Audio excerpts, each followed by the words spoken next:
The April 14th, 2025 meeting of the East Penn School District Board of School Directors. Will everyone please rise for the Pledge of Allegiance? Pledge allegiance to the flag of the United States of America and to the republic for which it stands, one nation, under God, indivisible, with liberty and justice for all.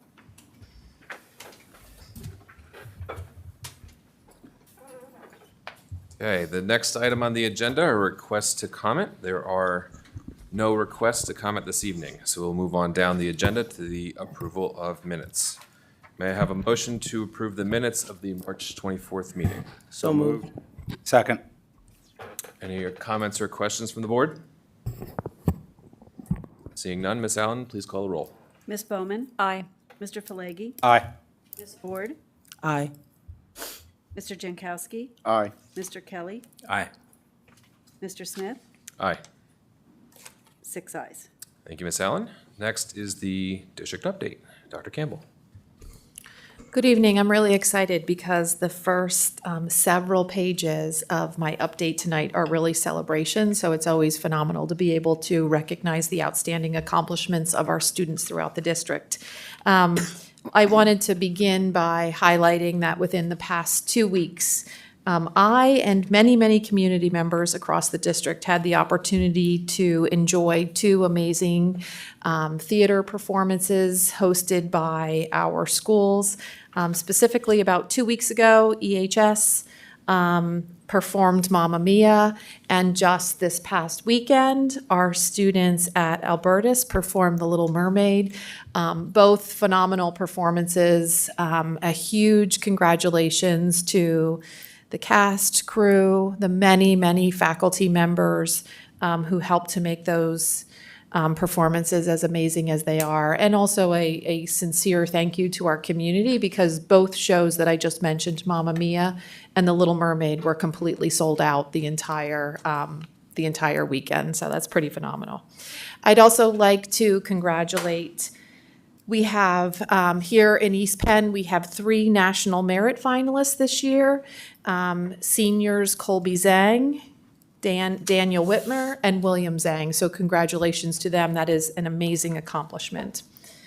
We'd also like to recognize 2 students from Emmaus High School, Anthony Quinones and Clara Isam. Both are national Scholastic Art and Writing winners, and that is a recognition that comes from the Alliance for Young Artists and Writers. There is a ceremony coming up in June at Carnegie Hall in New York City to honor both of them. And so families can also go online to the district website and see the gallery that posts that showcases their work as well. So congratulations to Anthony and Clara. We're also very proud of Madeline Roach. She's an Emmaus High School student who is in the criminal justice program at LCTI. She recently earned first place in the Penn HOSA State Conference that was held in March. And through her outstanding performance at the local competition, Madeline qualifies to compete in the HOSA International Leadership Conference that's held this summer in Nashville. So that's a pretty amazing leadership experience for a high school student. We also would like to recognize the LCTI students of the quarter, for marking period 3. Those individuals from Emmaus High School who were recognized for their outstanding academic and citizenship. Academic accomplishments and citizenship are Olivia Grafe, Jessica Haas, Damian Hines, Adam Klein, Dominic Lightcap, Jackson Max, Kylie McLean, Chris Montero, Trinity Winkler, and Jocelyn Zetterberg. This is a pretty unique situation in which we'd like to recognize a young man who is one of our students at Emmaus High School. He is a senior. His name is James Harada.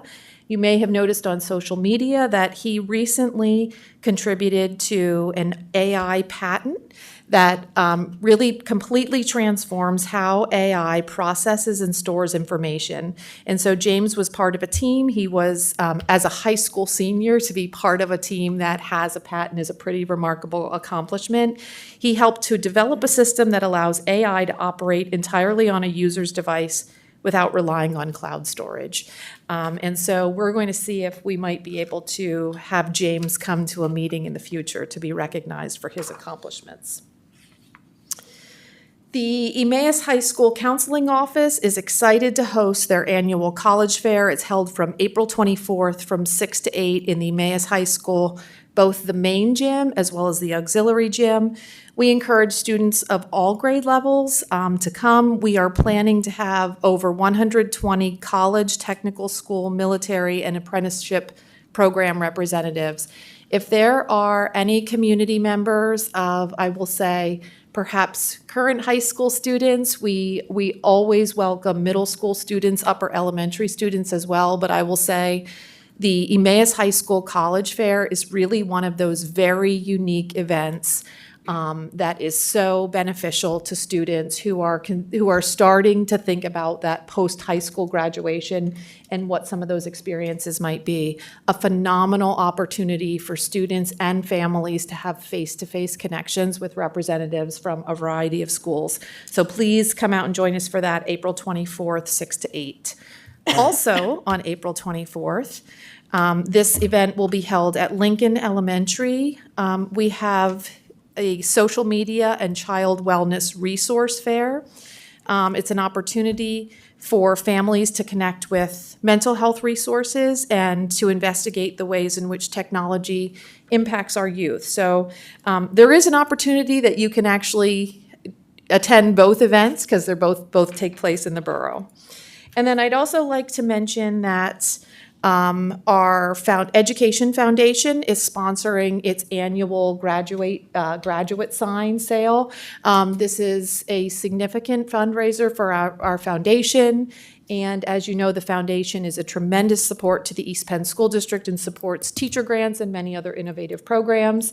We're doing signs for current seniors at Emmaus High School, as well as signs for our students who are quote-unquote graduating from middle school for 8th graders. And as a reminder, families, tomorrow, April 15th, is the last day to get the discounted rate if you're interested in that. After that, prices do increase slightly and the sale ends May 12th. And you can go on any of our district or school websites to order that information, to order those signs. Two quick reminders about the district in terms of some continued recruitment efforts in which we're engaged. Specifically, we are seeking applicants for the position of high school assistant principal here at Emmaus High School. Anyone who's interested in joining a high-performing team with amazing students and teachers, please visit our Human Resources website and consider applying and joining our team there. And then also a final reminder that coming up at the end of the month, the CLIU is completing applications for their guest teacher program. So that application process concludes on April 25th. And through that program, any individual who has a bachelor's degree in any field is able to participate in the guest teacher program and go through a series of training and be eligible to substitute in school districts, including, hopefully, individuals would consider subbing here in East Penn. So again, two recruitment efforts that we encourage the community to check out on our district website. And I think that's all I have. Thank you. Thank you, Dr. Campbell. Lots of good stuff there in that report. Are there any comments or questions from the board? Mr. Jankowski? I think I say this every year, but just to reiterate a point Dr. Campbell made, I can't say enough about the talent of our students. I mean, I'm speechless at just how brilliant they are in their performances. And it makes it that much more exciting to watch the Freddie Awards in a couple of weeks because their performances are phenomenal. So kudos to all of our teachers, staff, and students. Bravo. Thank you, Mr. Jankowski. Any other comments or questions? Ms. Ford? I just want to echo the same sentiment. Mamma Mia, I wanted to jump up and dance with them. It was great and exciting, and so I'm always impressed and look forward to next year. Thank you, Ms. Ford. Any other comments or questions from the board? Okay. The next item on our agenda tonight is the next installment in our budget planning series. Tonight's presentation will be on the budget priorities for the 2025-2026 school year. And I'm going to turn it over to Dr. Campbell, who is going to introduce her team.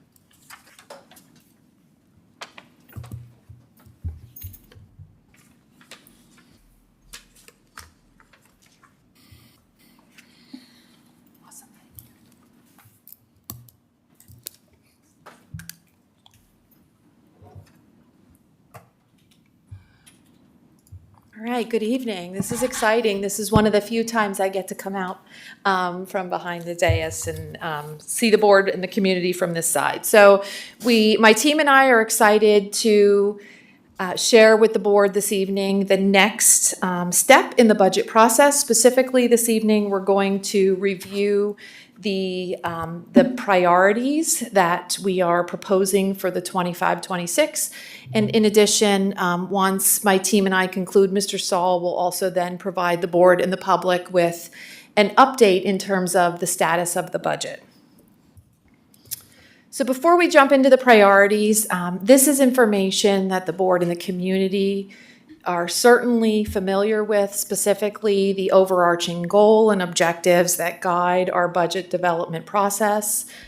You can see there we're certainly committed to continuing to provide equitable educational opportunities and also being very mindful about the financial health of the school district. And again, the priorities, or I should say the objectives, certainly looking at preserving existing programs, having a strong commitment to MTSS, or that tiered approach to supporting academic, behavioral, social, emotional programs for students. You're going to hear a lot about that tonight when we talk about our interventionists and the key role that they play as part of that MTSS process. And then again, also being very mindful about the realignment plan for the district that we've also discussed in recent meetings. So before we jump into the priorities that are identified here on the slide, I wanted to just spend a little bit of time in terms of the process that our administration follows to identify these priorities. So these are new expenditures that are being proposed for the upcoming school year for 25-26. And this year, we had some priorities that were very apparent to us as an administrative team.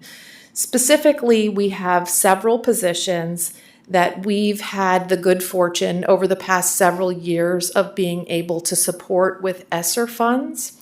And so we've seen the positive impact that those positions have had on the performance of our students and also supporting teachers in the classroom as well. We know that these positions, we believe very strongly that these positions are critical to the success of our students, our staff, and the MTSS process. And those positions that are currently supported with ESSER funds are identified for you on this slide with an asterisk. So I just wanted to draw that to your attention. So in addition to our administration looking carefully at positions that have had a positive impact on the district, our students over the past several years, we also continue to be thoughtful about the K-8 realignment, our staffing needs. And then finally, we also meet with our district and our building leaders as part of our budget review process to see if there are any specific needs by department that might be programmatic and or staffing needs based on changing enrollment. And you're going to hear a little bit about that when we talk about our ELD, or our English Language Development Program. So very briefly, I just wanted to talk through or identify the positions that you're going to hear more detail about in just a minute. Specifically, we are proposing one ELA interventionist. You will hear about the fact that we have several ELA interventionists already in many of our buildings. We are also proposing maintaining 5 math interventionists throughout the district. Again, you'll hear the levels that are served by those math interventionists. We're also proposing a secondary instructional coach that we currently have that supports students and teachers at Emmaus High School, and proposing 2 ESL teachers. I'm going to come back to that one in a minute. as well as 3 academic support assistants, 6 instructional assistants, and then you also see on there the identification of a need for band uniforms for Emmaus High School Marching Band. Total, collectively, the items, the budget priorities total a little over $1.2 million. And you'll hear when Mr. Saul goes through the budget update tonight, currently, these priorities are reflected in the update that you'll see in just later in the presentation.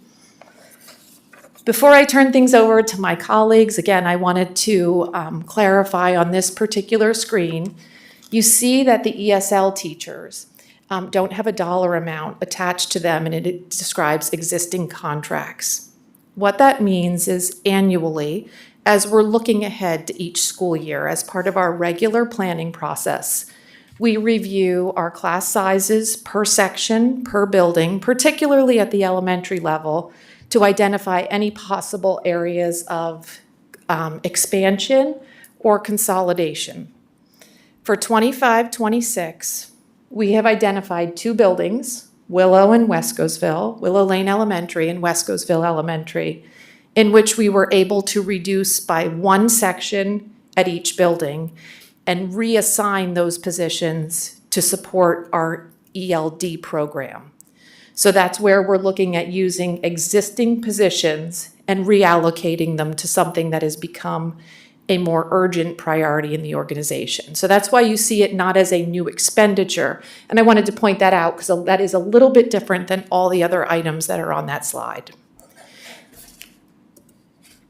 And so at this point, I do have several members of our team from the Office of Teaching and Learning who are going to share with the board and the community a little bit more detail about each of these priorities, the positions, and really the role that they play in supporting our students. So first we have Dr. Murphy, and then we have Dr. Thatcher, Dr. Gutman, and Dr. Mahalik. And so at this point, I'm going to turn things over to Dr. Murphy.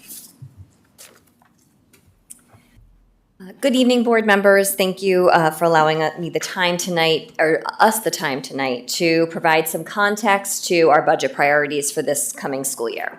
So you frequently hear us refer to the multi-tiered system of support, or MTSS, as it is our proactive, data-driven framework that we use to provide supports for students through those increasingly intensive levels of intervention.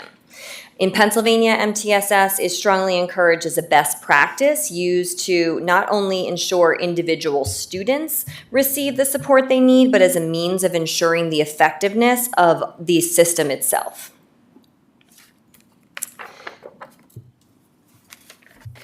As you saw on the priority slide, the first position that we were going to discuss this evening is the role of the interventionist. So an interventionist plays a pivotal role in ensuring that students can effectively, to ensure that we can effectively support all of our learners. As a certified teacher, an interventionist provides targeted, evidence-based instruction, and the goal there is to support students' academic growth. They also monitor progress to inform instructional planning, and they also are a really pivotal part of the staff, collaborating with the staff and the families to ensure that those supports are sustained over time. They contribute to the school-wide data analysis team and also support our professional development efforts. And Dr. Thatcher will now explain the number of students that we currently serve by these positions. So what you're seeing on the screen here reflects the current students that are being served by the interventionists that were presented to you by Dr. Campbell on the very first priority slide. So at the elementary level, our reading interventions are servicing 927 students, and then at the middle level, 413 students. The bottom table shows math, and so K-5, our math interventionists are servicing 841 students, and at the middle level, they are servicing 436 students. And as Dr. Murphy explained, this is all students being serviced by the certified interventionist. Dr. Mahalik is going to explain next the role of the instructional coach. Good evening. Would like to talk about the secondary instructional coach and then give you a few examples of specifically what they do. So to start, they are, or this role really strengthens the instruction at the secondary level through collaborative coaching cycles for both new and experienced teachers and through PLC leadership. So some examples, they conduct coaching cycles for all of our new teachers aligned to teacher needs and district goals. They also provide teacher-requested support. So when the teachers reach out to the coach, including grading support, project design, how to better use data in a classroom, panorama support, Schoology assignments, ELD support, second chance learning. So there's a variety of topics in which the teachers reach out to the instructional coach for additional assistance. They also lead PLCs for grade level teams. One of our trainers for the Keys to Literacy. They also collaborate with teachers to translate data into actionable teaching strategies to boost student learning. So what that looks like is leading Tier 1 data meetings across science, math, and ELA at both middle and high school. They support teachers piloting the CDTs, which is new this year for us, to analyze the data to inform targeted instruction in those areas. They assist with high quality and standards aligned building and district level professional development, including sessions on MTSS, equitable grading practices, various components of STEELS, support state assessments through sessions on PDE SAS, the 3D assessments that are going to be important with STEELS, and also online tools training for all of our students and teachers. The instructional coach supports teachers with strategies for inclusive, student-centered classrooms, including supporting our teachers through sessions about teaching a variety of learners, equitable grading practices. They support the implementation of peer visits and then debriefs within those, with those teachers to build a culture of shared practice, support students and teachers in the ELD program, and then finally assist with the writing and implementation of new curriculum courses and programs, especially with STEELS PD. And again, that's the writing and the implementation of the curriculum and also the assessment building. So I'll turn it over now to Dr. Gutman to talk more about the ELD program.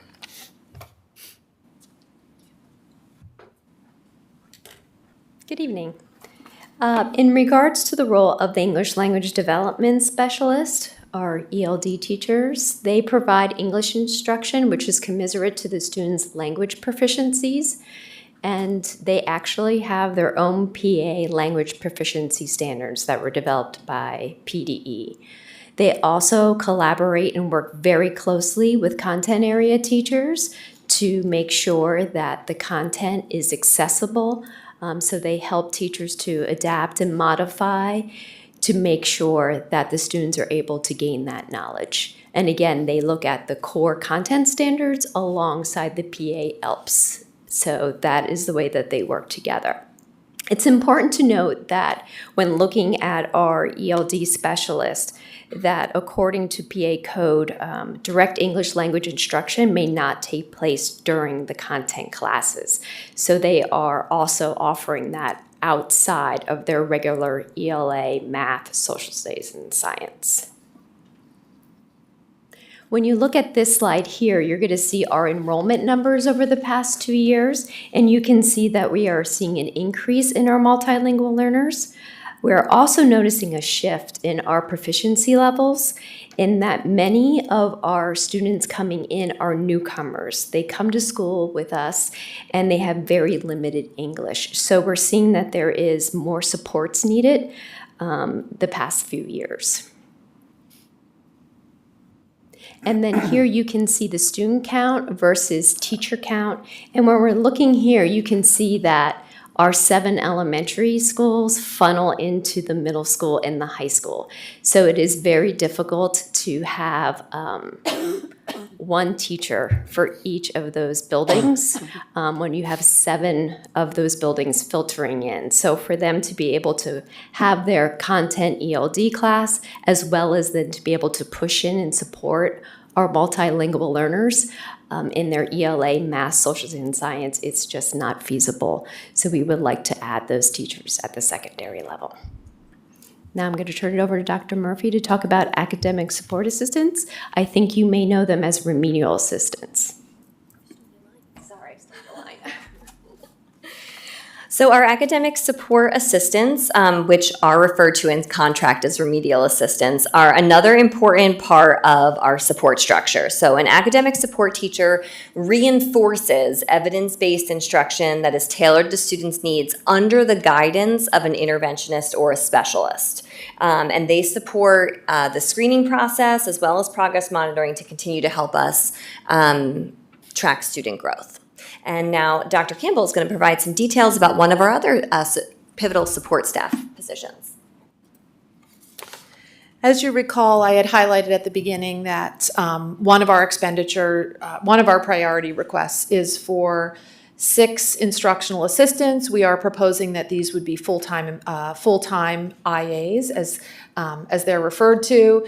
This slide highlights 2 overarching areas in which our instructional assistants play a critical role in supporting students with IEPs, specifically in terms of accessing the curriculum, and so they do provide that instructional support. And again, what that might look like can be very differentiated or targeted based on each individual student's goals as outlined in their IEP.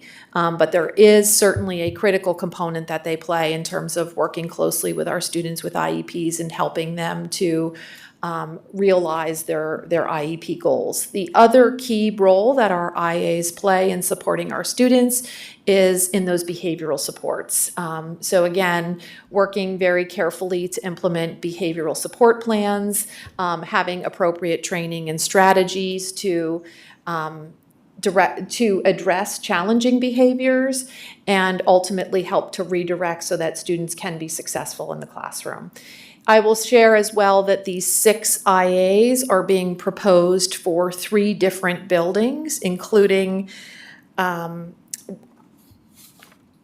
Lane, Wescosville, and Emmaus High School. So the 6 would be shared among several buildings, or I should say assigned to several buildings. And finally, the final expenditure or priority request is for new uniforms, I should say, for the Emmaus High School marching band. A little bit of the rationale as to why. We learned that the average lifespan, so to speak, of marching band uniforms is somewhere between 10 to 15 years, depending on how well they've been maintained, stored, cleaned, and really taken care of during the course of their lifetime. We believe, we haven't been able to track down the exact how old our uniforms are, but we believe they're at least 12 years old. So certainly there is the age of the uniforms themselves. The other piece that we continue to monitor, and this is really a celebration, is the inventory that we have. And currently we have 100 uniforms. And so you look this year, we had about 80 students in Emmaus High School marching band and signed up or registered for next year for marching band. We have 92 students. So let's just step back and that's a huge celebration in terms of, in a short period of time, the tremendous growth that we're seeing in terms of positive changes in the enrollment of our marching band. And so what we're mindful of, in addition to the overall condition of the uniforms, you can appreciate that with 92 members of a band, and we certainly anticipate and will continue to do our best for that number to grow and for us to continue to recruit student musicians. With 92 students and about 100 uniforms, that leaves a really small inventory for any sort of overflow or need that might arise. And so hence, certainly we thought it was time to bring forward as a priority. And so at this point, Mr. Saul is now going to give an update in terms of the status of the district budget. And again, you will hear him say or hear him point out that these priorities are currently included in the budget draft that he's reviewing.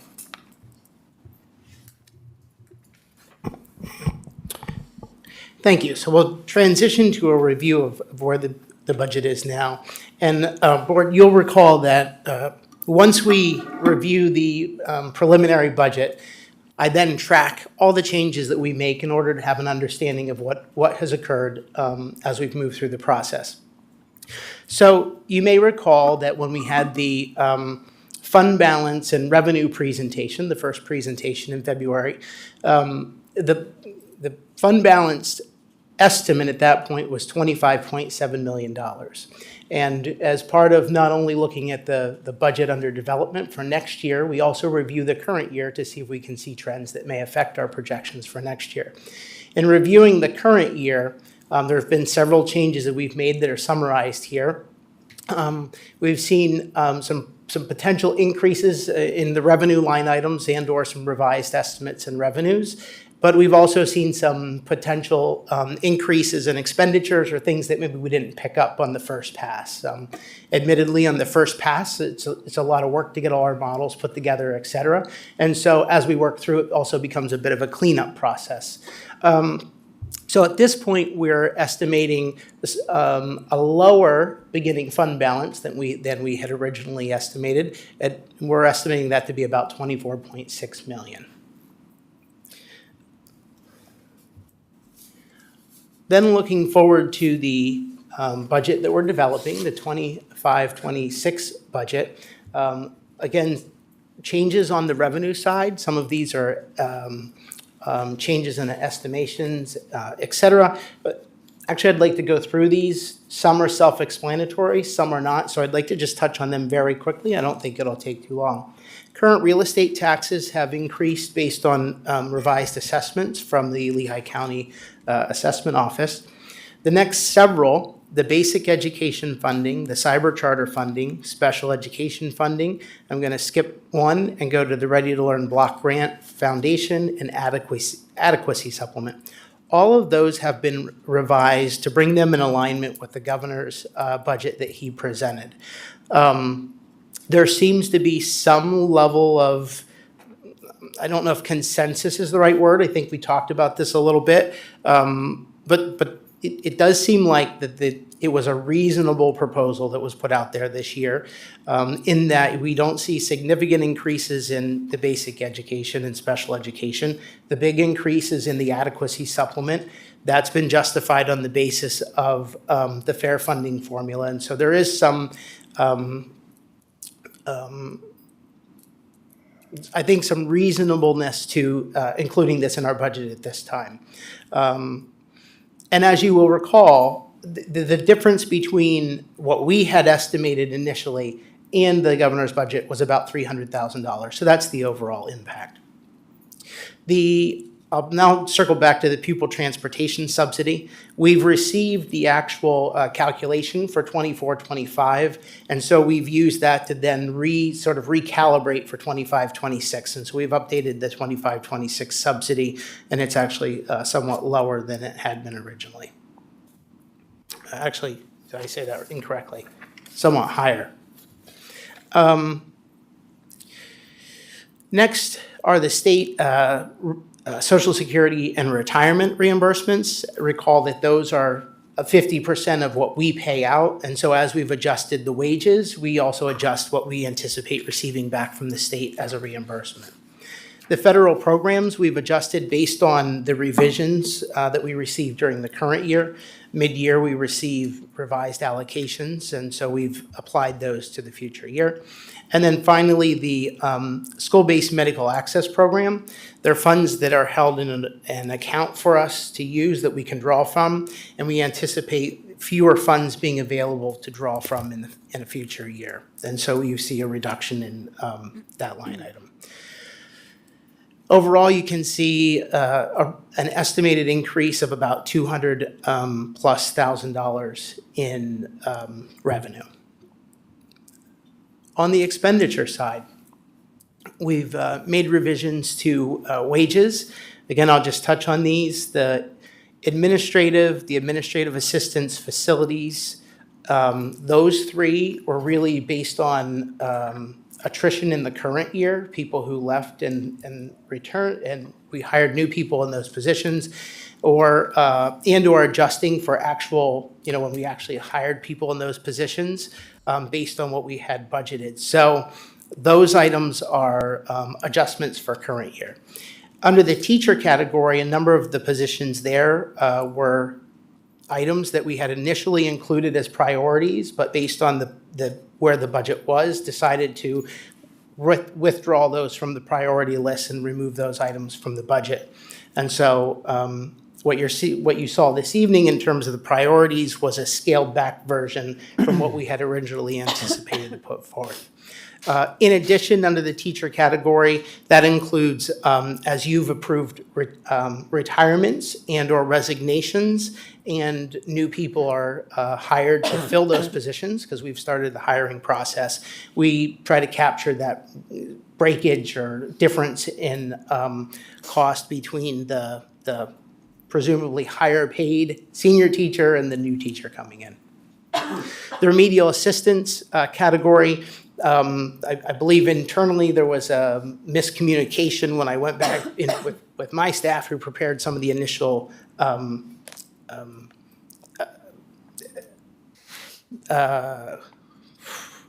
sorry, completely lost the word. When they did the initial calculations, I recognized as I was going back and reviewing it that the percentage increase was too high, and so we revised that and brought that down. The next category is medical, dental, life, and long-term disability insurance, again related to primarily to the removal of some of those priority items. They were, attached to positions. And again, with the medical, some adjustment there for we now actually have the actual premiums for next year. So we put those in so that we can be as accurate as possible. The employer FICA contribution and retirement contribution, as I just said when we were looking at revenues, is directly related to the wages, so that gets revised. The unemployment, in looking at recent unemployment trends, we felt that we could back off on the amount that we allocate for unemployment. We had to enhance that during COVID because there was, we paid out quite a bit in unemployment during that time. So that's a revision of that. Workers' compensation is a percentage. We calculate that as a percentage of wages, so hence the adjustment there. The administrative retention incentive plan, we have an administrator who's retiring, so we wanted to capture the cost of that incentive that would be paid out. And next, the VESPA/eLearn. eLearn is the program that we use at the IU. It's sort of the backbone technologically of our VESPA program. Again, since COVID, we've seen sort of a little decline in our enrollment in the VESPA program, and so we're adjusting the amount that we allocate for payment of the eLearn program. We had initially put forth psychologist interns. We're looking at removing them from the budget, but we have just a very small amount of the ESSER set-aside funds remaining that we will potentially use for the psychologist interns. Legal services, again, based on sort of recent history, we wanted to enhance that a little bit to ensure that we were covered in that category. The contracted safety and security services, you'll recall, in the past, the board acquiesced to including funding for middle school SROs, and we were carrying those funds in hopes that we could fill those positions. And for a number of reasons, we've decided that it's an appropriate time to take those funds out, given sort of the state of the budget this year.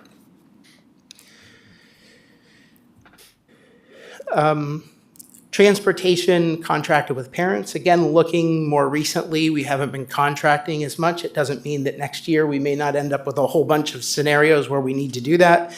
But again, doing our due diligence, we felt that we could reduce that. And the transportation activity runs, again, in the first brush of putting the budget together and seeing what was being charged to that account, it looked like there was a significant increase to our activity run costs. And again, as we go back and review that, we sort of dug in a little farther and found that there were some bills being charged to the wrong account. It should have been to our home to school transportation account, but it inadvertently got charged to the activity run account, which obviously made a difference. It looked like we were spending more on activity runs. We've rectified that internally, and so activity runs really are on par with where they had been in the past, and so we were able to, readjust our assumption with regard to activity runs. The middle school steals science materials.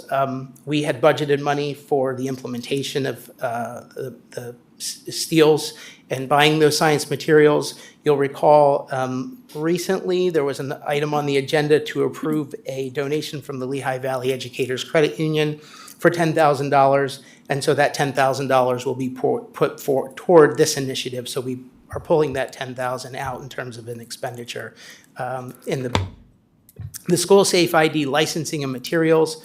It's primarily materials, and that's something that we felt that could be absorbed by our building budgets, and so we pulled that out as an expenditure. The grant expenditures for Title I, this is related to the non-public. So with Title I, there's a certain amount of that has to be allocated to the non-public schools.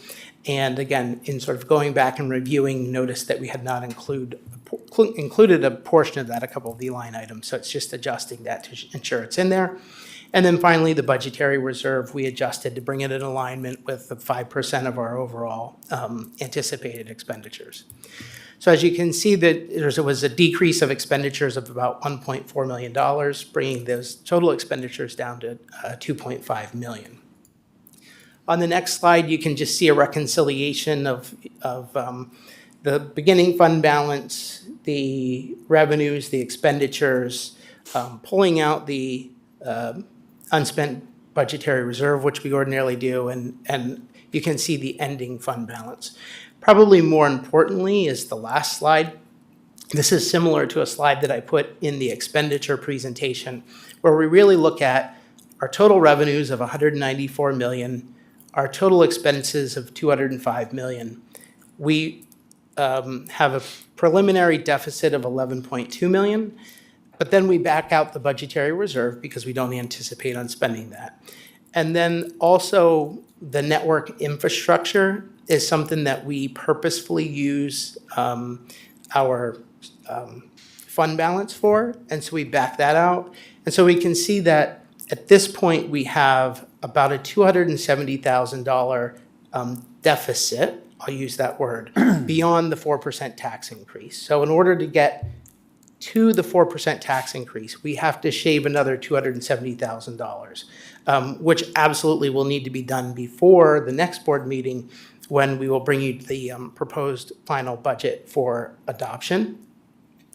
And so at that point, I anticipate that we will bring you a budget that will not have this $270,000 differential, but will be at a 4% tax increase.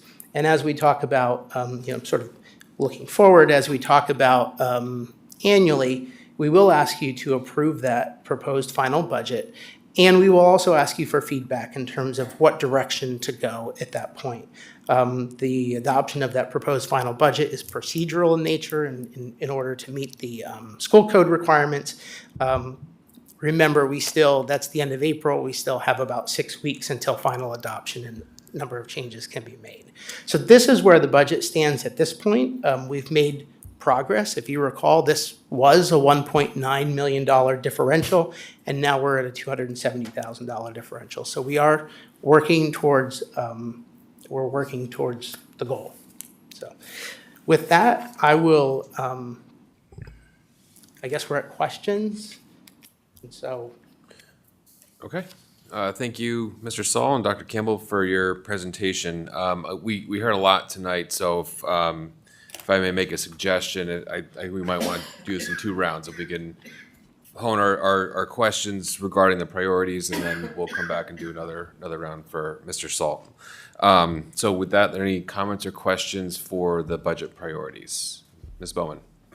Yeah, sorry, I don't have my questions separated, so it might take me a second to get to all of them.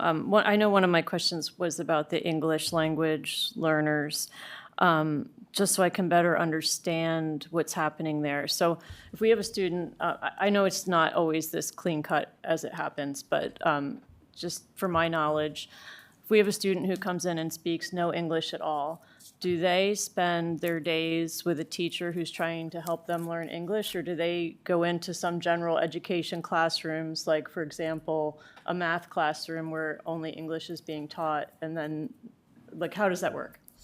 It would be the latter. So according to the PA code, we need to give them access to all the core subject areas as a child that does speak English. So they have a content, all their 4 cores, as well as ELD as a core to learn English. So you can see how it's very important for our ELD specialists to be able to go in and be in the classroom with those newcomers so that they can adapt and support when they're in an English class or their math class. So in addition to helping them learn English, they're also somewhat translating for them while they're in the core classes? They're making, well, it depends on the child, but yes, what we'll do is like we'll have many things in the child's language at first, but we'll also use pictures. We'll also adapt. We basically, our ESL specialists are also instructional coaches in helping our teachers to make that content accessible with our UDL design. And how long does it take? I know that it's different for every student, so I'm asking a question that might be a little bit impossible to answer, but on average, before a student's comfortable with the language, that they can actually go into a classroom without the help of the ESL teacher? So again, you answered the question in that it depends on each child. If they are literate in their first language, they tend to pick up the English language and be able to do pretty quickly all their core subject areas. If they are someone that struggled in their first language, it will take some time. And so we complete the WIDA assessment each year on them to get their language level from newcomers to a level 5. Once they're at a level 5, they exit out of the program. We typically try really hard to support those students, and that's why we're looking for that extra support so that we can have like those double block periods to work with those students besides their core classes. I would say that sometimes our students are able to be at a level 3 without that major need as a newcomer after 2 years, but some of our students may need 3. Okay. And so I think this explains to me, I don't have where I need to look, but why the numbers of students per role that you were asking for, it's a lot less than what you would think from like some other, like an English teacher in general. Like you're not looking at a caseload of 30 to 1, for example. The caseload is much smaller because they're, thank you so much, because they're, in addition to helping them learn the language, they're also helping them through the core classes. Is that correct? That is correct. Okay. Right now, what we do in our middle school and our high schools, actually in elementary too, we try to cohort the students together so that that ESL specialist then is attached to that teacher that's going to go into that English class, and she has most of her students. But again, with one ESL specialist, it's very difficult to be able to reach as many of the core content teachers as we would like. Okay, that's helpful. One of my other questions was about the IAs moving to full-time, and I was just wondering if I could get a reminder of how many we have and how many we've already moved to full-time and what our overall goal for that is. I know you told this, all of this last year, I just don't remember what the information is. I will get you the exact number of IAs we have total. I believe last year we had a total of, we took 20 of our existing IAs and made them full-time positions. I want to point out that tonight's priority presentation is about 6 additional positions. So this is not taking 6 current IAs, but there is a need for 6 additional full-time positions. Okay. So they will be full-time, but they're not, I got you. Okay. Yes, but they are not, those positions are not currently part of our IA team. Okay. I'm going to yield the floor. I'm going to try to figure out where my other priority questions are on my sheet. Thank you, Ms. Bowman. Mr. Jankowski. Thank you for the presentation. A couple of questions. So a number of these positions are currently funded with ESSER funds, so we have these positions today. Correct. Any of the positions on the slide that had an asterisk are currently, and actually we've had for several years. So what does it look like without so if these positions do no longer exist, we no longer have the funding, what does that look like?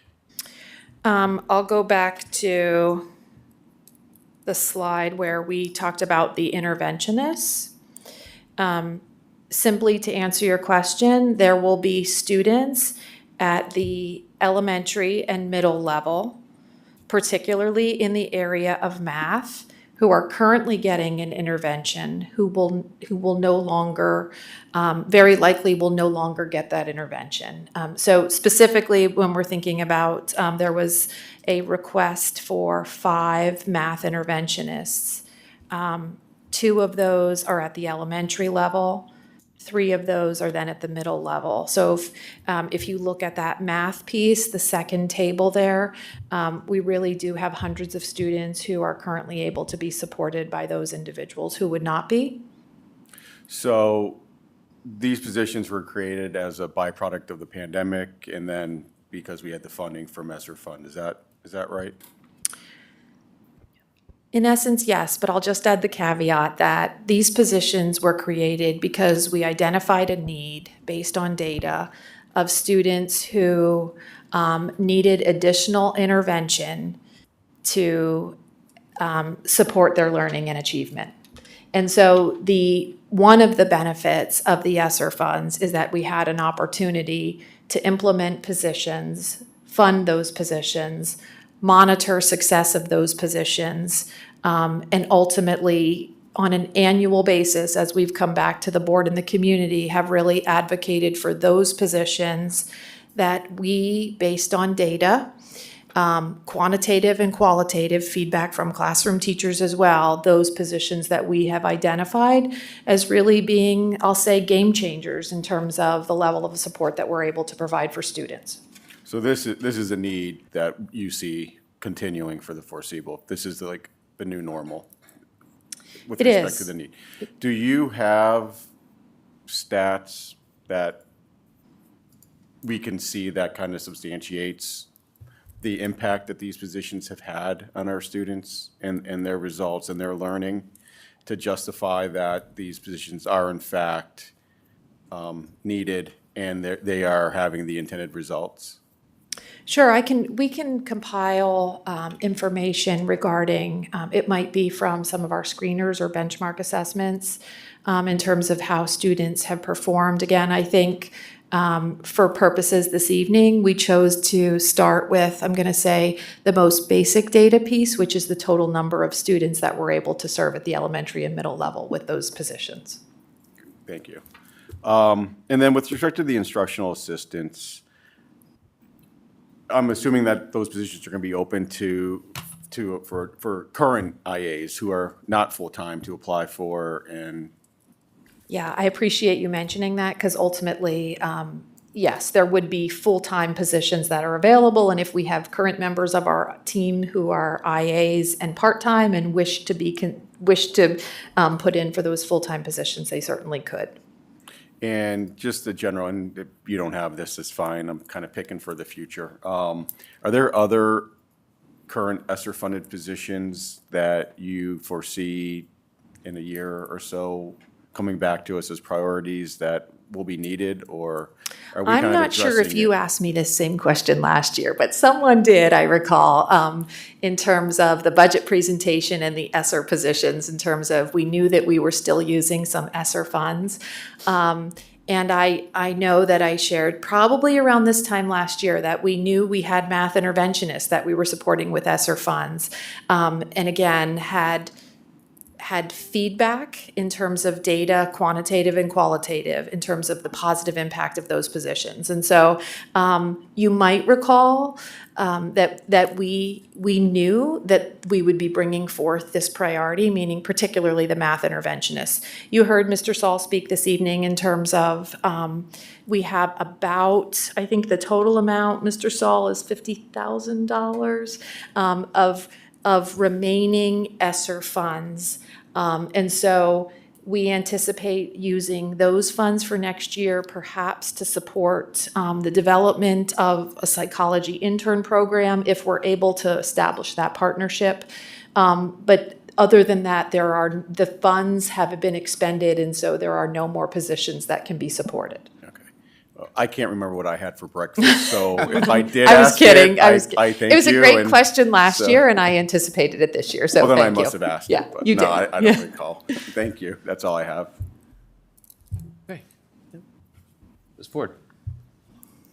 Okay, so since you're up there, my question relates to the ESL teachers, the existing contracts. Could you just go over that one more time and how it relates to the ELD? Sure.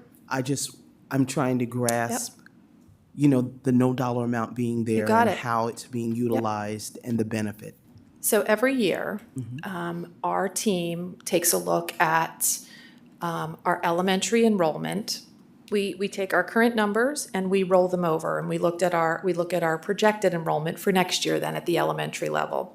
And we look at the number of sections that we have anticipated per building, per grade level. And we look for areas in which there might be a need. At some point, did we see a significant increase in a particular building, in a particular grade level that shows, oh, we might need another section here? Or is there a building in which we might have an area in which we could consolidate?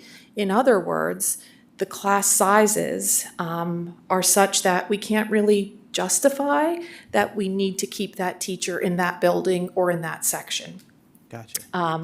And so what we were able to do this year is take a look and identified 2 areas, Willow Lane and Wescosville, in which we were able to consolidate a section in each building. And then those positions, in essence, would be reassigned to the ELD program. Instead of being elementary teachers, they would be ESL teachers, Gotcha. meaning the contract. That helped. Did that help? Okay. Yes, and so then my second question relates to the student intern program for the psychologist, I believe. So I guess my question was that the solution? I vaguely recall last year the need for the psychologist. Yeah. Is this the solution to that problem? You recall, we've had a lot of great discussion among board members regarding the need for psychologists. That is a need that we feel not just here in East Penn, we feel it across counties, across the Commonwealth.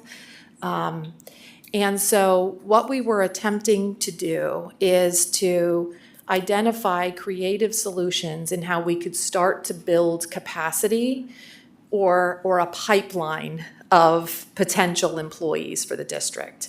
There are some universities and school districts that are working to establish what we might refer to as these creative partnerships, in which the district has a compensation that they work with the university that is awarded to the intern. It's somewhat of a paid internship. And then ideally, we would hope that that psychologist would, that intern would consider remaining in East Penn if a position is available. And so I want to say that continues to be a priority for us, right? And I think, the takeaway for everyone tonight is we have the hard work of having to prioritize the priorities, and you've heard, which were originally about 1.9, and we've already, we have to continue that process. But what I also want to say about the psychology intern program is, again, it still remains a priority. You may notice that I believe on the agenda this evening, we are hiring a psychologist. And so we have one vacancy that remains, and we have candidates who are being considered for that position. So I am not saying that the need is still not there. I'm saying that it looks like we have some immediate solutions to our staffing of psychologists. But again, certainly want to continue to be proactive and again, try to build that pipeline. Right, that's great. Actually, it's forward thinking. It's looking for the smoke instead of waiting for the fire. So thank you for that explanation, because I think that helps, and that's what we need, forward thinking. I appreciate it. And I think it helps keep it at the forefront of the conversation. Thank you. Sure. And our Director of Special Ed has been phenomenal in terms of attempting to look at other creative solutions to address that. So. Thank you, Ms. Ford. Mr. Kelly? We have, I'm looking at the secondary instructional coach. And is there one instructional coach at the high school right now? There is There one, is. yes. This one, and it's this same position that Yes. you're trying to get back. As I look at the numbers that our interventionists and our academic supports and even our classroom teachers themselves, I'm wondering why or how you might say that the instructional coach is a better investment than additional interventionists or additional instructional support assistants.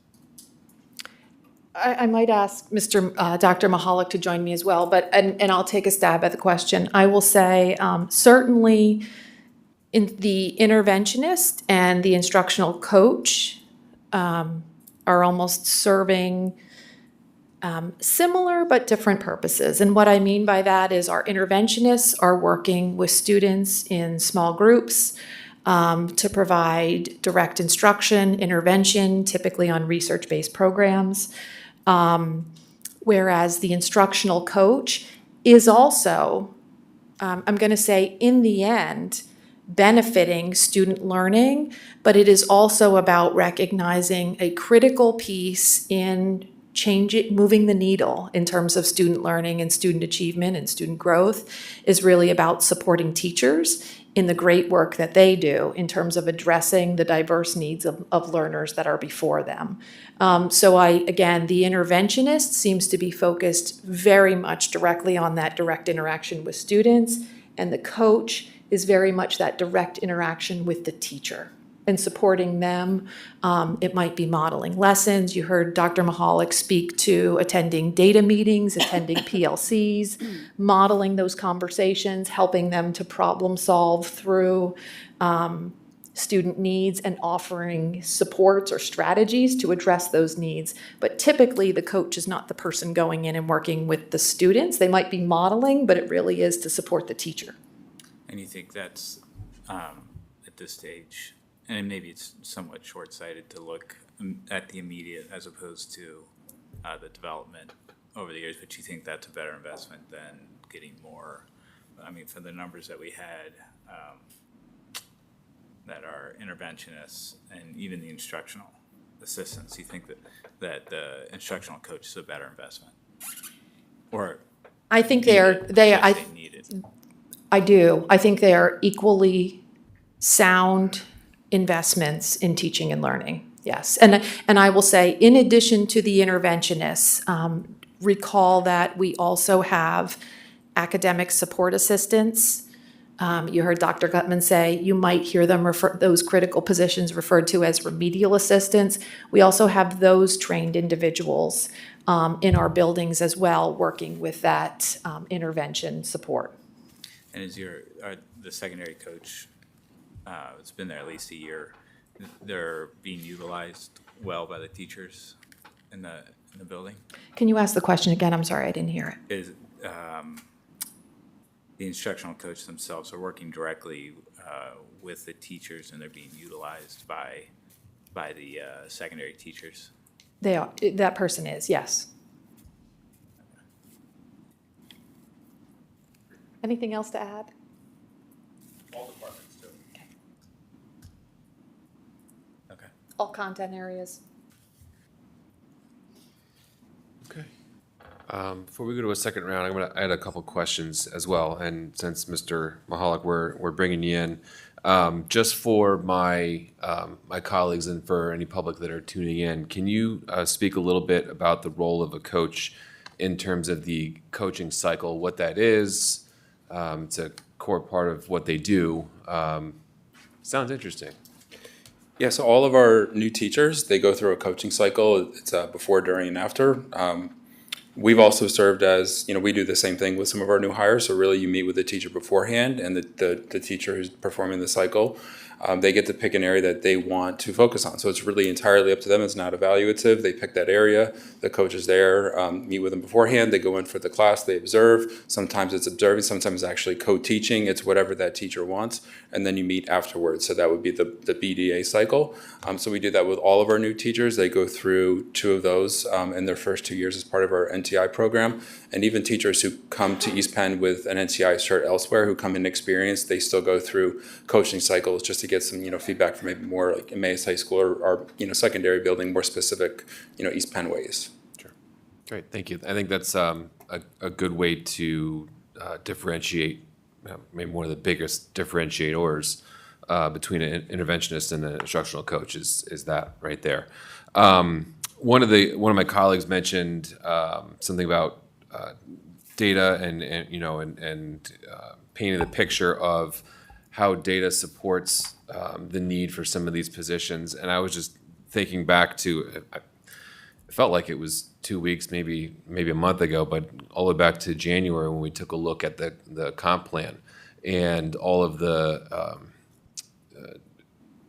really, I remember looking at the data from PVOS and how excited it was to see that, and thinking to myself at the time, it was really like, turning the trend is really like turning a cruise ship, and it takes time, but it felt like we were finally starting to do that, and I think that comes down to, certainly not the only reason why, but a big part of the reason why is our interventionists that are working with directly with our kids in those small groups and putting those interventions into place. So I think that's a pretty key piece of data.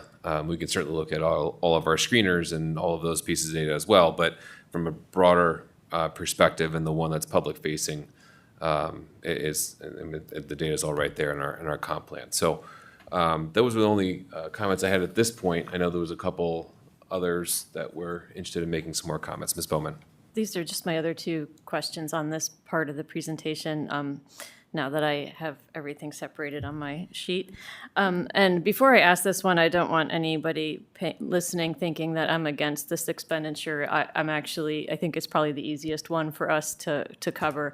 But I do think as a board member, it's important to do our due diligence. So on the band uniforms, you mentioned that they were old, but you didn't necessarily mention that there was a problem with them being old. Are they worn out? Are they ripped? Are they out of style? Like, can you explain, like, what is it about them being 12 years old that requires replacing? Good question. And I will say that I saw I saw one of the uniforms in meeting with our band director. And I will say the ones that I saw were not torn. If there is a tear, obviously then they're mended. But the material that was used over a decade ago wears and cleans very differently. And so there are some areas that you can tell are worn, perhaps some stains that can't be removed. And I did learn as well that the new material that is now used for band uniforms is much more lightweight and able to be cleaned easier, and more comfortable for our students. But, they certainly have done a really great job of keeping those uniforms in the best condition that they can, recognizing that they are assigned to band members every season, used for the season, returned. And so I think you can appreciate over a decade of cleanings and parades and events, they are starting to become worn. But certainly, again, want to be honest, not in the condition where they're torn or things like that, because those would be taken care of. And are we, or maybe this is down the road a bit, but are you looking at replacing them with the same thing or with something completely different, a new look? Like, certainly we have mock-ups of what the new uniform might look like. I would say that certainly there would be a redesign, but nothing is set in stone yet. okay, all right, thank you. That's all I had with that one. And again, I just want to reiterate, of all of these priorities from a budget perspective, that's the easiest one for us to pay for. So not asking these questions because I don't think we should do it, but I do want to make sure that we're doing it for an important reason. I did want to follow up on the questioning on the ESSER-funded positions. So I don't know how many years ago it was where we were looking at the kids who were basically in kindergarten, first grade during COVID and missed a lot of in-person schooling. And by the time they got to, I think it was third grade, they were significantly behind in reading. So that class must be in, what, fourth or fifth grade at this point? And where I'm fifth? Okay. Fifth grade, yep. Okay. So everybody younger than fifth grade didn't have learning loss. Is that correct or no? COVID-induced learning loss, I should say. I mean, maybe for some other reason. Technically, they returned to in-person instruction, as had been known pre-pandemic. Yeah, Okay, I think I'm comfortable making that statement. Yeah. So where I'm going with this is it would be helpful to see the new justification for these positions because those kids are very close to moving into the middle level, which if we were really only using those positions because of the COVID-induced learning loss, we would no longer need those positions on the elementary level. But you're saying that we do. And so I think I want to understand what the new justification is for those positions, since it's not what we originally hired these people, not the original problem. Apparently, there's a new problem now that we're solving with them. I think I will say, I just want to point out that not necessarily a new problem. I will say the same purpose in that there are students who, as part of that core instruction, they need something more. They need an additional intervention and support. And that's the role that the interventionists play. I know that we saw far more students when students returned to in-person instruction after COVID. We saw far more students in need of that level of intervention, whether it's meaning tier 2, tier 3, you recall the pyramid. We're seeing fewer students, but the need is still there. So I appreciate the question and don't want it to seem like we're coming up with a new reason why the interventionists are valuable to us. They are valuable to support students who we have who have a need. Okay. Can I just add to that, if that's okay? Yeah, sure. Okay, sorry, I just want to add to that, because, and do explain that we have cut some interventionists since the pandemic. So at one point, I think we had 11 across elementary. But when you're looking at the numbers, and I'm going to draw your attention to the 6 to 8 band, what is normative for any school district and part of MTSS is 80% of your kids are going to be on the core and doing fine. 20% aren't. When you're looking at the 6-8 band for both of those, with our current enrollment, the reading is at 22%. So 22% of kids are requiring some type of intervention. And if I'm looking at that from the math perspective, it's 23%. So it's doing what we want it to do, which is allowing kids to stay on core. The other piece to this is some of those students are identified special education, but some of them are not. And in the case of the students who aren't, it can help us that they don't need to be identified. So you're seeing that percentage come down and those numbers come down when you're looking at it from the K-5 to the 6-8 perspective. Okay. I think that's really helpful. Thank you. That's all I have. Mr. Falegi? Yeah, just real quick, thank you for the presentation. I guess I have more of a comment than anything, kind of piggybacking on some of my colleagues here. If I recall correctly, and this goes way back, and I believe in 2021, I had questions, when the ESSER funds start to kind of go away, what are we going to do? How are we going to fund that, right?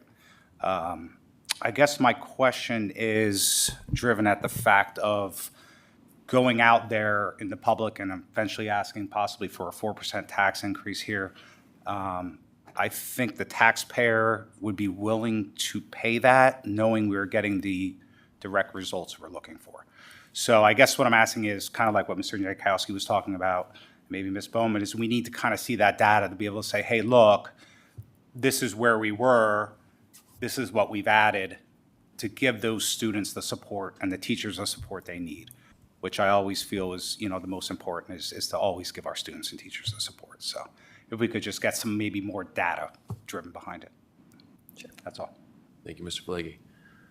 And to that point, before we go into the second half of our questioning here from Mr. Saul, I don't want to make the case for you all, but I think about the kids that are in front of us today are not the kids that are in front of us 10 years ago, pre-pandemic. And I think about how, not just here, but state and nationwide, scores were trending in the wrong direction pre-pandemic, and only exacerbated by the pandemic itself.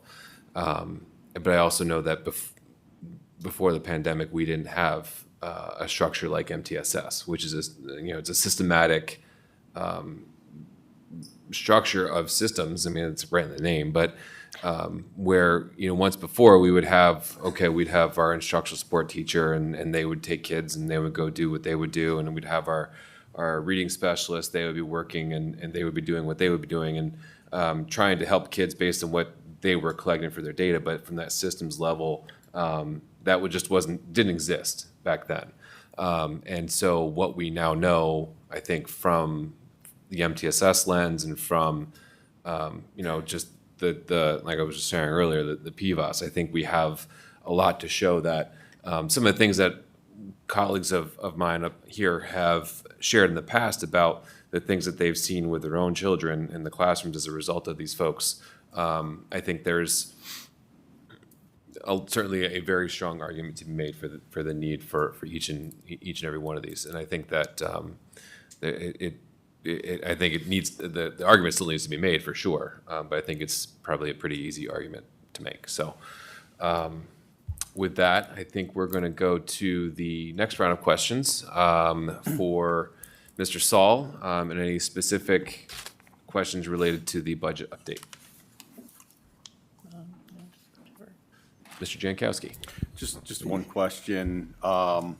So with respect to the beginning fund balance, obviously one of my concerns, which I think you probably share that, not to put words in your mouth, Mr. Saul, is we're not using the fund balance as a piggy bank to help spend for initiatives or costs that we otherwise wouldn't have the revenue to pay for.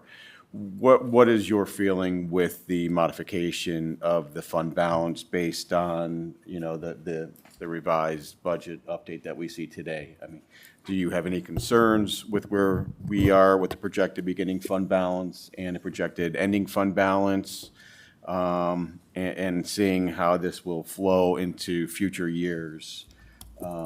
What's your thought on where we are? No, I don't have concerns, particularly, let's start with the current year, 24-25, where we end the year. We had a planned use of fund balance, which was the ESSER funds and technology infrastructure. We're still, even with this revised number that I've showed you this evening, we're still a little bit better than where we had anticipated ending the year. So I'm not concerned with the current year. And next year, we will balance that budget. Like I said, we need to shave off that $270,000, and we're really ending the year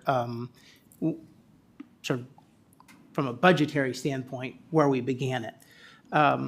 Well, let me correct that. Again, we're using some money for technology infrastructure, right. but there's a plan. Like we look out multiple years and say, okay, well, here's what we're going to be using that for. And we do know that, keep our fingers crossed that when we end the year and everything is said and done, we come in a little better than what we had anticipated. So I think at this point, we're in a good place with fund balance. Again, we need to continue to monitor it. I think the best thing is our long-range plan allows us to do that, because we can sort of, look historically at where we've been, and we can look ahead at sort of modeled where we want to go. So I'm comfortable at this point. All right, thank you. Sure. Thank you, Mr. Jankowski. Ms. Bowman. Yeah, so maybe I got confused 2 meetings ago when you first, or whenever it was, when you first mentioned the budget. I thought you said that you hadn't even included the priorities in the budget because there was already a deficit and a 4% tax increase, and the priorities weren't fit into that, they were extra. But then when you presented it tonight, you took out a number of priorities, and I don't remember, I thought that was like 1.4 million worth of priorities, but I thought those weren't in the budget at all to begin with. So I'm not sure how that ended up backing money back out. They were included. Okay. As in, yes, they were included in the, since we started looking at the budget numbers. Okay. So I apologize if I didn't clearly state that, but yes, they have been included. We build the initial budget, we include the priorities, and then we sort of figure out what direction we need to go from there. Okay. So basically, those were part of the pretty big deficit that you were mentioning last time. And so Correct. by not including some of those priorities, it brought that deficit down considerably. A lot of the priorities, apparently. Correct. Okay. Okay, thank you. That's helpful. And this one's just a clarification on the SRO money at the middle school. Do we have security staff there? So we just didn't fully fund that program, is that correct? The board had allocated, I believe it was about $400,000 for middle-level safety and security personnel. Our original path was considering SROs, as Mr. Saul explained, for a variety of reasons. That path didn't work out. But yes, we do have a security officer at each middle school. So we do have the additional staffing. We've been carrying the about $250,000 in the budget, which certainly, with the intention of, if it appears that an SRO might come to fruition, that the funds were there. Given the status of the budget this year, we really felt that it was the responsible thing to do to actually identify those funds that were not being allocated to anything specific, any position at this time. Okay, thank you. That's helpful. I noticed that you didn't include, that I know of, any of the realignment positions. I'm not sure what I just did or what that was. Maybe those are positions that you were priorities, but that didn't actually make it to the presentation. But I think it's important for us as a board to understand where we are on the realignment before we vote on the budget, and especially the realignment costs. And are you gonna be talking about that at all before we vote on the budget? Yes. The next board meeting on April 28th, there will be a presentation with regard to the realignment project, which will include information regarding the financing aspect. Okay.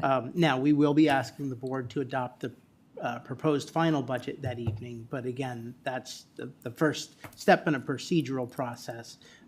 So yes, you will have that information in advance of June when we move to approve the budget.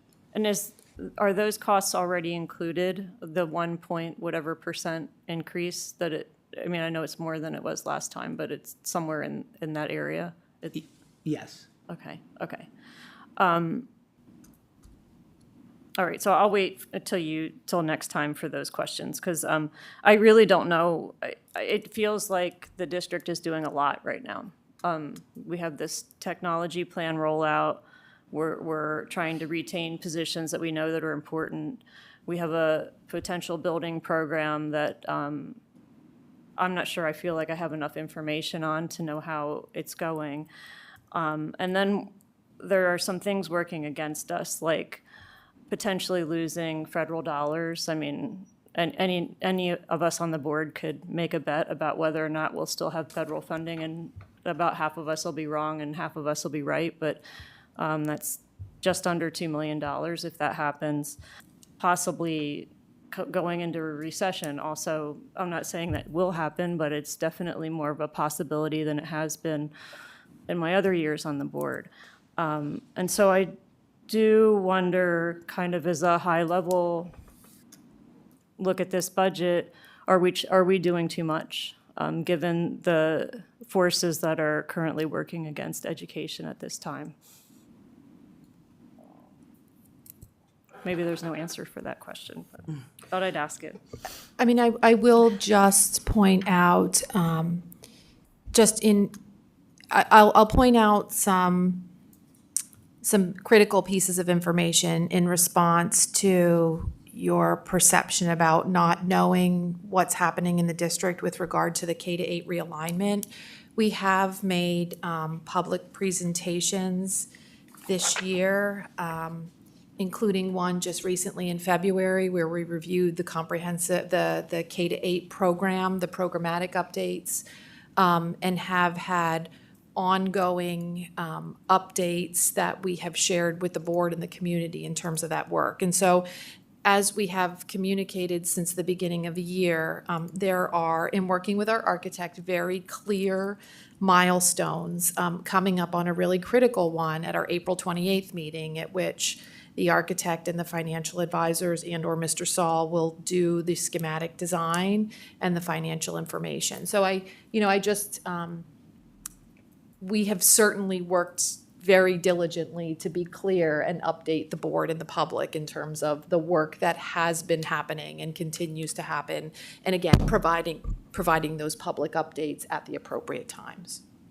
I'm sorry, I didn't really mean to accuse you of not keeping us informed. I just mean, I don't think I personally can feel comfortable voting on the budget without having those costs publicly presented. So I think that, yeah, I think that's all I have.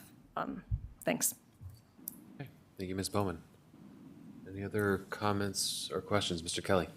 To kind of feed off Ms. Bowman's question, I'm wondering if it's at the next board meeting where the property tax relief will be presented as part of the, kind of relief we're going to present or offer to people. I'm wondering if that's part of the presentation next meeting. All I heard was property tax. I think you said rebate only by the rest of the context. Property tax rebate, is that part of the presentation for the next meeting? No, not at the next meeting. The next meeting will include a resolution to adopt the proposed final budget and to continue the property tax rebate program with the, I forget what the specific term is, with the rebate amounts, let me use that word, to be approved by the board when the budget is adopted. So we would potentially talk about those at the May board meeting. And are those typically just based off of what the state is offering, or is that, are we going to be able to offer more of a rebate to some of our seniors, citizens, and people that are really affected by the increases in prices right now? Sorry. No, I'm sorry. I apologize for interrupting. We, a few years ago, realigned our program to be in alignment with the state program. It's my understanding that the state has adjusted their program, which, again, we're not quite there, so I haven't looked into it yet. What will be important, I think, is to look at what the state has done to change their program and look at, okay, if we implement that, what would be the cost to the district in terms of rebating additional funds, and again, whether or not that fits within our overall budget scheme, and or the priority of the board to do that, and maybe push out something else.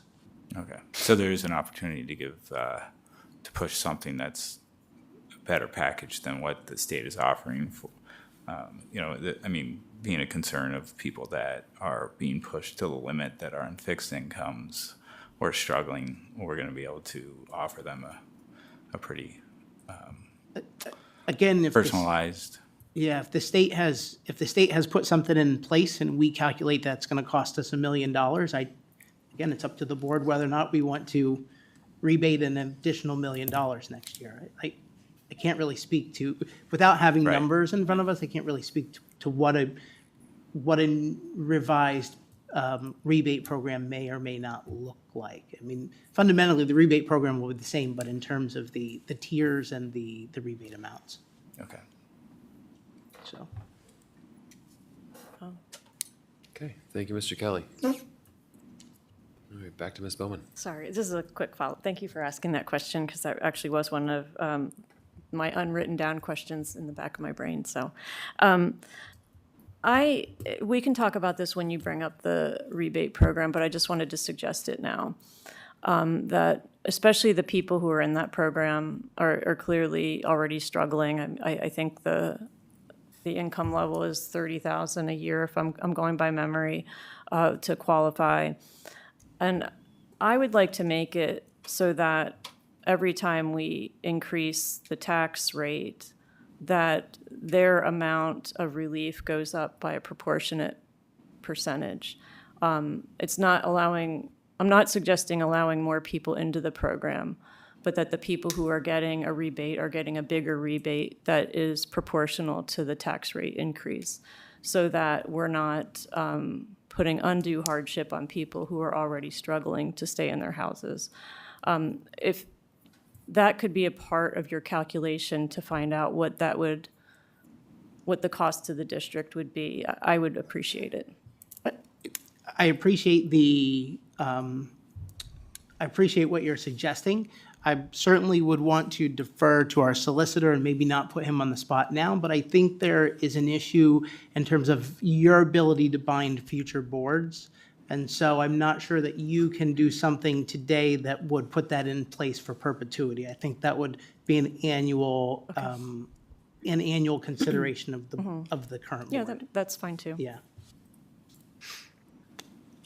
Okay, thank you, Ms. Bowman. Any further questions or comments?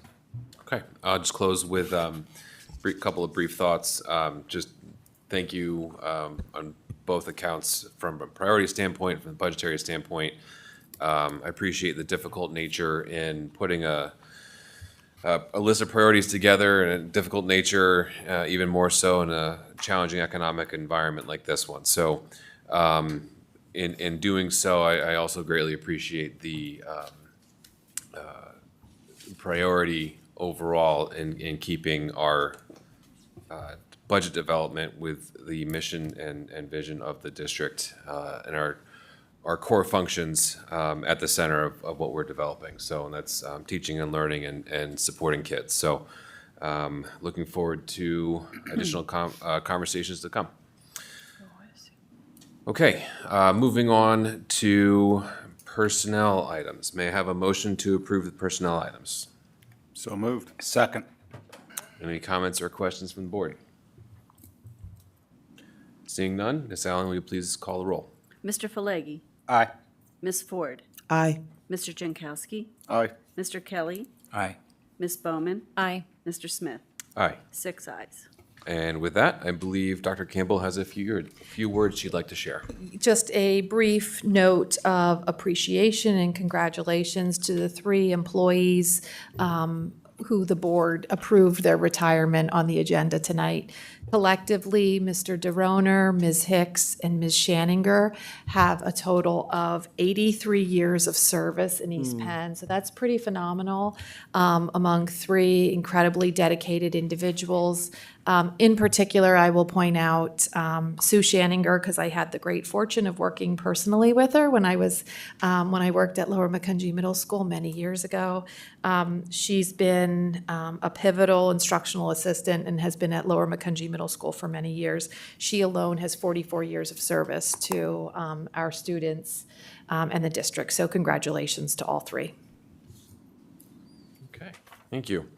Our next item on the agenda is under business operations. If there's no objection, I'd like to take items A through F together. May I have a motion? So moved. A second. Any comments or questions from the board? Okay, seeing none, Ms. Allen, please call the roll. Ms. Ford, Aye. Mr. Jankowski, Aye. Mr. Kelly, Aye. Ms. Bowman, Aye. Mr. Falegi, Aye. Mr. Smith. Aye. 6 ayes. Thank you, Ms. Allen. Our next item on the agenda is curriculum. First, under item A is educational conferences. May I have a motion? So moved. Second. Any comments or questions? Seeing none, Ms. Allen, please call the roll. Mr. Jankowski, Aye. Mr. Kelly, Aye. Ms. Bowman, Aye. Mr. Falegi, Aye. Ms. Ford, Aye. Mr. Smith. Aye. 6 ayes. Thank you, Ms. Allen. Next is item B, the textbook adoption for the AP African American Studies course. May I have a motion, please? So moved. Second. Any comments or questions? Okay, seeing none, Ms. Allen, please call the roll. Mr. Kelly, Aye. Ms. Bowman, Aye. Mr. Falegi, Aye. Ms. Ford, Aye. Mr. Jankowski, Aye. Mr. Smith. Aye. 6 ayes. Thank you, Ms. Allen. And finally is item C, the 2025 list of Emmaus High School graduates. May I have a motion? So moved. Second. Any comments or questions? Okay, seeing none, Ms. Allen, please call the roll. Ms. Bowman, Aye. Mr. Falegi, Aye. Ms. Ford, Aye. Mr. Jankowski, Aye. Mr. Kelly, Aye. Mr. Smith. Aye. 6 ayes. Okay, thank you, Ms. Allen. All right, other educational entities. First, we have a recommendation for the 2025-2026 CLIU Special Education Facilities Plan. May I have a motion to approve the plan as recommended by the CLIU Facilities Plan Committee on February 11th, 2025, and the CLIU Board of Directors on March 17th, 2025? So moved. Second. Any comments or questions? Seeing none, Ms. Allen, will you please call the roll? Ms. Bowman, Aye. Mr. Falegi, Aye. Ms. Ford, Aye. Mr. Jankowski, Aye. Mr. Kelly, Aye. Mr. Smith. Aye. 6 ayes. Thank you, Ms. Allen. Okay, next up, I have the pleasure of providing the LCTI report for this month. The Joint Operating Committee of LCTI met on Wednesday, March 26th. During the brief meeting, we were provided with an update by communities and schools. Before they gave their presentation, however, we heard from Logan Leverance, who is an 11th grader at William Allen High School in Allentown. I can just say he spoke with such passion and eloquence about how much communities and schools meant to him and helped him to find his own path.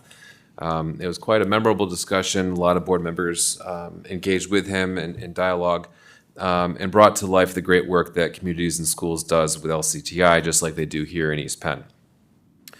As far as the update from communities and schools itself, they did share many of the Tier 1 and Tier 2 behavior, attendance, and school climate interventions that they've been a part of this year. We also have a new memorandum of understanding with LCTI EA that brings in a new CTE certification program for educators who would like to expand their teaching certificate through Point Park University's CTE instructional certification program. We also received an enrollment update where the known challenge of high demand continues to be discussed. Currently, the following programs have more first choice requests than seats available: cosmetology, criminal justice, early childhood education, electrical, health and medical sciences, marketing, vet tech, and welding.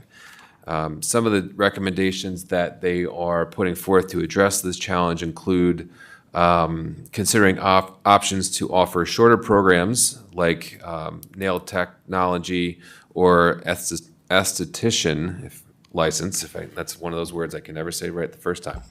And that would be part of the cosmetology program, but as a shorter program underneath that same broader program.